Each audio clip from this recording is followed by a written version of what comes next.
ধর্মনগর উপনির্বাচনকে কেন্দ্র করে গুরুতর অভিযোগ তুলেছেন ত্রিপুরা প্রদেশ কংগ্রেসের মুখপাত্র প্রবীর চক্রবর্তী। তিনি দাবি করেছেন ভোট প্রক্রিয়া নীরব রেগিং চলছে, যা গণতান্ত্রিক ব্যবস্থার পক্ষে উদ্বেগজনক।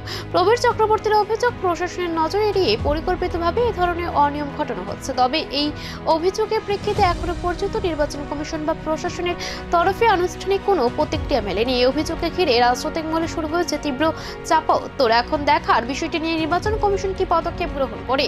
ভোটের মরশুমে একের পর এক অভিযোগে উত্তপ্ত হচ্ছে রাজ্য রাজনীতি। নজর থাকবে প্রশাসনের ভূমিকার দিকে।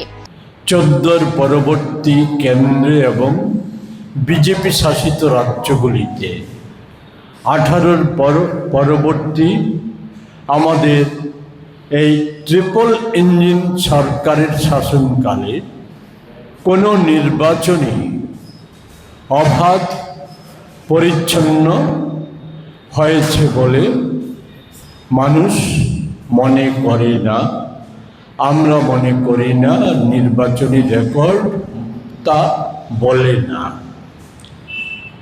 আমরা যেটা লক্ষ্য করছি, প্রতিটা নির্বাচনই এই নির্বাচন প্রহসনে পরিণত করার জন্য শাসক বিজেপি, অমিত শাহরা যেমন নতুন নতুন ফর্মুলা নিয়ে আসছে নির্বাচন কমিশনকে সাথে নিয়ে, এখানেও একই ধারা পরিলক্ষিত হচ্ছে।